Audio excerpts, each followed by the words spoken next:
नमस्ते बच्चों। आज हम पढ़ने जा रहे हैं पाठ नौकर का अगला भाग। इसके पूर्व हमने पढ़ा था कि गांधी जी किस प्रकार साबरमती आश्रम में कई कार्य किया करते थे। वे काफ़ी परिश्रमी थे।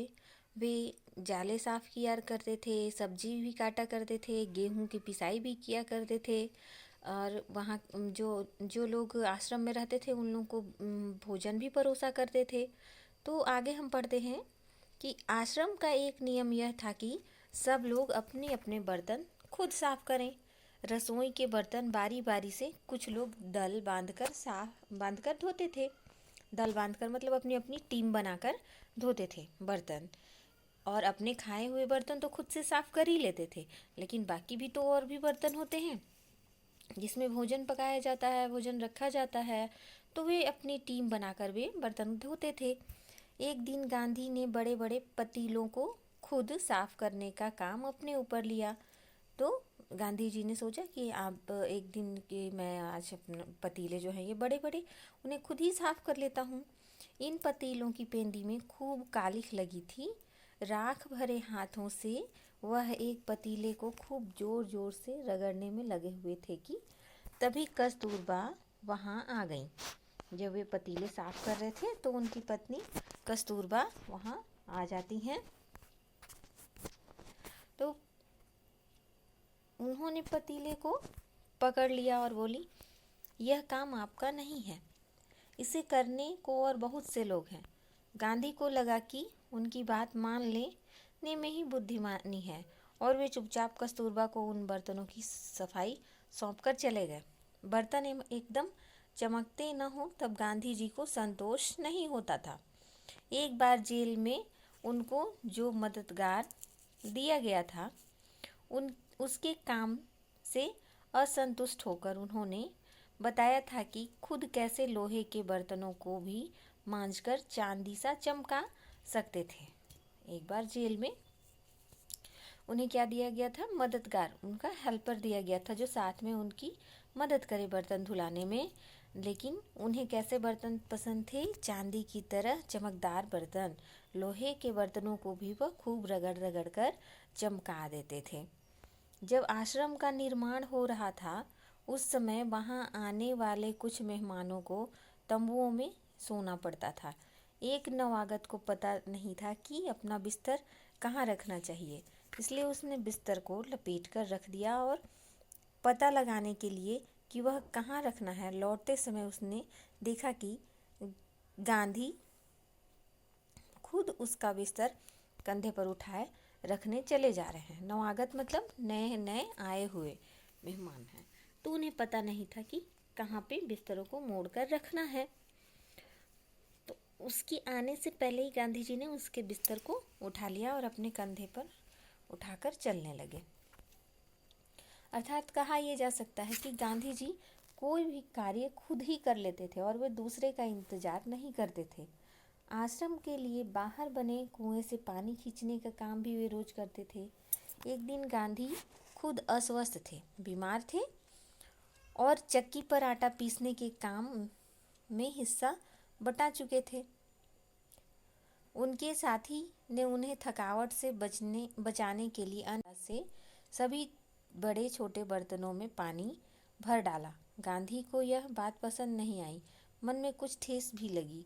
उन्होंने बच्चों के नहाने का एक टब उठा लिया और कुएं से उसमें पानी भरकर टब को सिर पर उठाकर आश्रम में ले आए।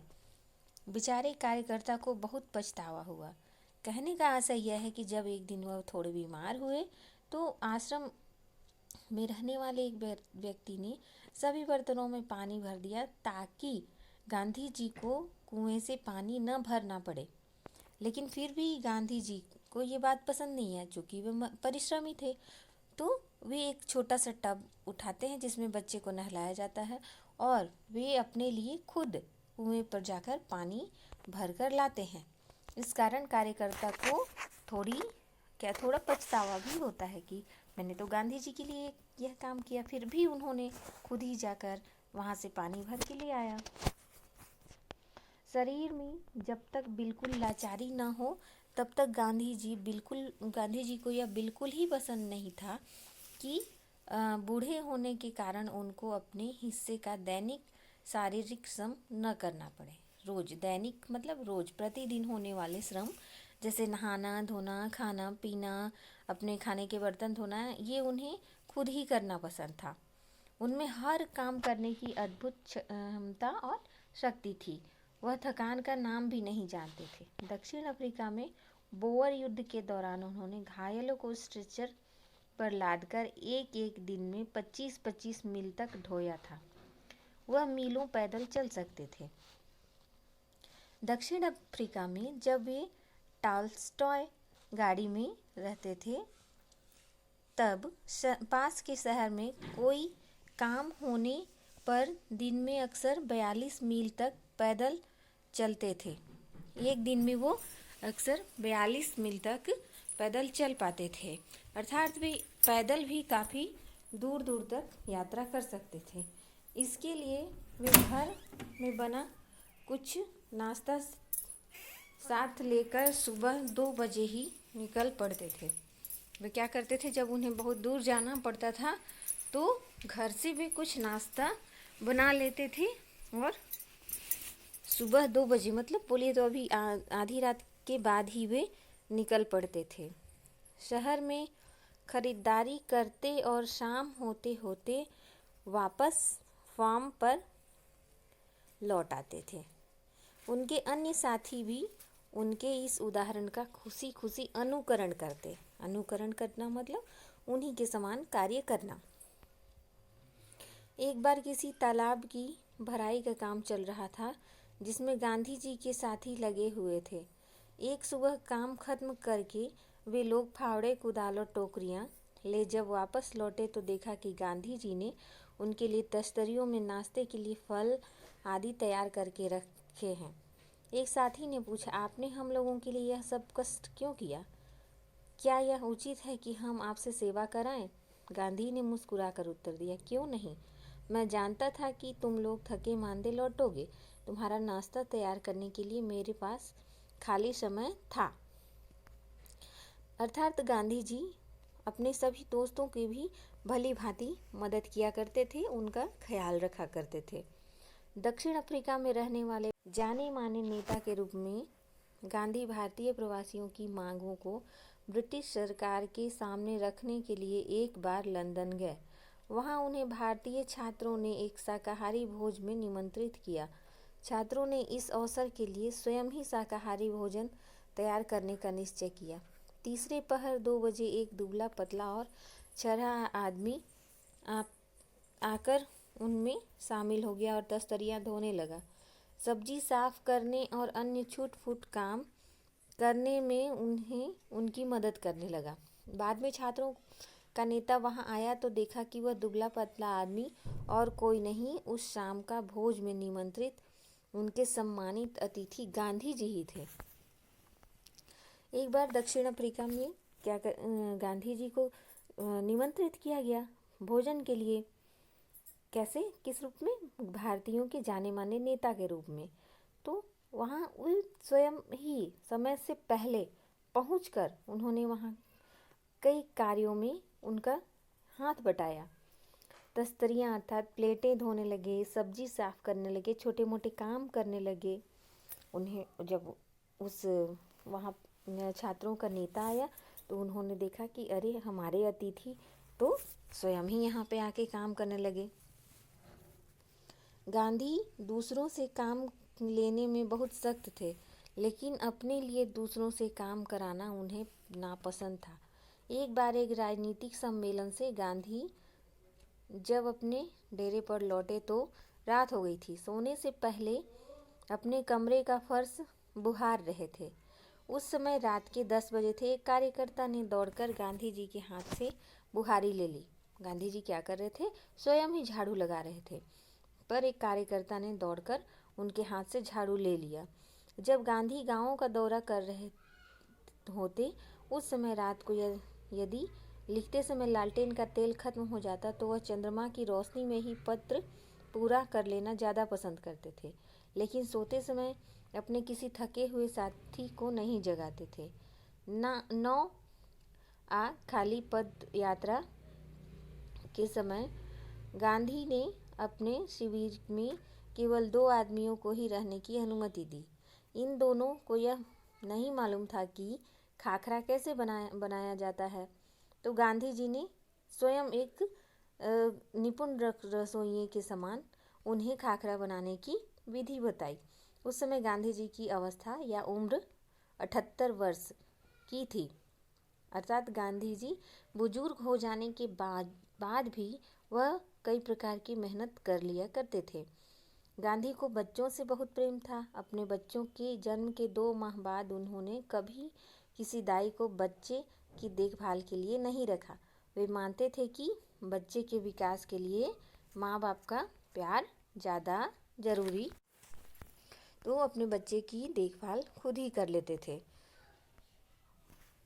वे माँ की तरह बच्चों की देखभाल करते, खिला पिला और बहला सकते थे। एक बार दक्षिण अफ्रीका में जेल से छूटने के बाद घर लौटने पर उन्होंने देखा कि उनके मित्र की पत्नी श्रीमती पोलक बहुत ही दुबली पतली और कमज़ोर हो गई हैं। उनका बच्चा उनका दूध पीना छोड़ता नहीं था। तब उन्होंने और बच्चे को दूध पीने के लिए छुड़ाने के लिए उनकी पत्नी श्रीमती पोलक ने बहुत ही कोशिश की, पर बच्चा न रात को चैन से सोता और न सोने देता, उन्हें रो रो कर जगाए रहता था। श्रीमती पोलक को वह परेशान करता था। गांधी जिस दिन लौटे उसी रात उन्होंने बच्चे की देखभाल अपने हाथ में ले लिया। सारे दिन बड़ी मेहनत करने, सभाओं में भाषण देने के बाद 4 मील पैदल चलकर गांधी कभी कभी रात को 1 बजे पहुंचते और बच्चे को श्रीमती पोलक के बिस्तर पर से उठाकर अपने बिस्तर पर लिटा लेते थे। वह चारपाई के पास एक बर्तन में पानी भरकर रख लेते थे। यदि बच्चे को प्यास लगे तो उसे पिला देते थे, लेकिन इसकी ज़रूरत ही नहीं पड़ती। बच्चा कभी नहीं रोता और उनकी चारपाई पर रात में आराम से सोता रहता। आप यहाँ देख सकते हैं कि गांधी जी अपने बच्चे को तो उन्होंने अपने बच्चे की तो देखभाल की, साथ ही उन्होंने अपने मित्र के बच्चे को भी, उसकी माँ बहुत परेशान थी, वह बच्चा दूध पीना छोड़ता ही नहीं था, तो उन्होंने अपने पास रात को उसे सुलाना शुरू किया और बच्चा उनके साथ आराम से सो जाता। और यदि बच्चे को प्यास लगे तो पिलाने के लिए अपने बिस्तर के पास भी पानी रखते थे, लेकिन इसकी ज़रूरत ही नहीं पड़ती। बच्चा गांधी जी के पास आराम से सो जाता था।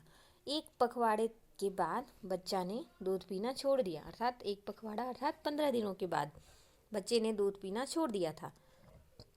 गांधी अपने से बड़ों का बड़ा आदर सत्कार करते थे। दक्षिण अफ्रीका में गोखले गांधी के साथ ठहरे हुए थे। उस समय उस समय गांधी ने उनके दुपट्टे पर इस्त्री की, मतलब गोपाल कृष्ण गोखले के दुपट्टे पर इस्त्री की, आयरन किया, उनका बिस्तर ठीक करते थे, उनको भोजन परोसते थे, उनका पैर दबाते थे। गोखले बहुत मना करते थे, लेकिन गांधी नहीं मानते थे। गोपाल कृष्ण गोखले उन्हें मना करते थे कि ये सारे मेरे काम मत किया करो, उन्हें अच्छा नहीं लगता अगर गांधी जी करते, लेकिन फिर भी गांधी जी मानते ही नहीं थे। महात्मा कहलाने से बहुत पहले एक बार दक्षिण अफ्रीका से भारत आने पर गांधी कांग्रेस के अधिवेशन में गए। उन्होंने गंदे पखाने साथ एक बड़े कांग्रेसी नेता से पूछा, मैं आपकी क्या सेवा कर सकता हूँ? नेता ने कहा, मेरे पास बहुत से पत्र इकट्ठे हो गए हैं जिनका जवाब देना है। मेरे पास कोई कारकुन नहीं है जिसे यह काम दूँ। कारकुन मतलब कोई उनका ऐसा व्यक्ति जो इस पत्र का जवाब दे सके। क्या तुम यह काम करने को तैयार हो? गांधी ने कहा, जरूर, मैं ऐसा कोई भी काम करने को तैयार हूँ जो मेरी सामर्थ्य से बाहर न हो। अर्थात वो हर कार्य करना चाहते थे जो वो कर सकते थे। यह काम उन्होंने थोड़ी ही समय में समाप्त कर डाला और इसके बाद उन्होंने उन नेता की कमीज के बटन आदि लगाने और उनके अन्य सेवा का काम खुशी से किया। जब कभी आश्रम में किसी सहायक को रखने की आवश्यकता होती थी, तब गांधी किसी हरिजन को रखने का आग्रह करते। उनका कहना था, नौकरों को हमें वेतनभोगी मजदूर नहीं, अपने भाई के समान मानना चाहिए। तो इस प्रकार उन्होंने पूरे जीवन भर में क्या किया, बहुत ही संघर्ष किया और मेहनत किया। उन्हें यह मालूम ही न था कि किसी को नौकर की भांति कैसे रखे, अर्थात वो नौकर के साथ भी बहुत अच्छा व्यवहार करते थे। एक बार भारत की जेल में उनके कई साथी कैदियों को उनकी सेवा टहल का काम सौंपा गया। एक आदमी उनके फल धोता या काटता, दूसरा बकरियों को दूहता, तीसरा उनके निजी नौकर की तरह काम करता और चौथा उनके पखाने की सफाई करता। एक ब्राह्मण कैदी उनके बर्तन धोता और 2 गोरे यूरोपियन प्रतिदिन उनकी चारपाई बाहर निकालते।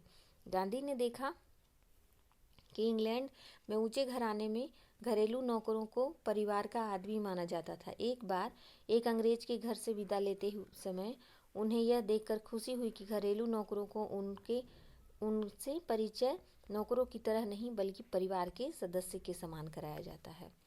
उन्होंने क्या देखा इंग्लैंड में कि नौकरों को परिवार के सदस्य के जैसे रखा जाता था और जब उनका परिचय कराया जाता था तो नौकर की तरह नहीं, परिवार के सदस्य के समान माना जाता था, उनका परिचय कराया जाता था। एक बार एक भारतीय सज्जन के यहाँ काफ़ी दिनों तक ठहरने के बाद गांधी जब चलने लगे तब उस घर के नौकरों से उन्होंने विदा ली और कहा, मैं कभी किसी को अपना नौकर नहीं समझता, उसे भाई या बहन ही माना है और आप लोगों को भी मैं अपना भाई समझता हूँ। आपने मेरी जो सेवा की उसका प्रतिदान देने की सामर्थ्य मुझ में नहीं है, लेकिन इस पर आपको इसका पूरा फल देंगे। अर्थात गांधी जी सभी नौकरों को अपने भाई बंधु के समान मानते थे और उनके साथ बहुत अच्छा व्यवहार करते थे। गांधी जी ने जीवन भर परिश्रम किया और लोगों की मदद की। तो यह था पाठ नौकर। अगले पाठ के साथ हम फिर मिलेंगे।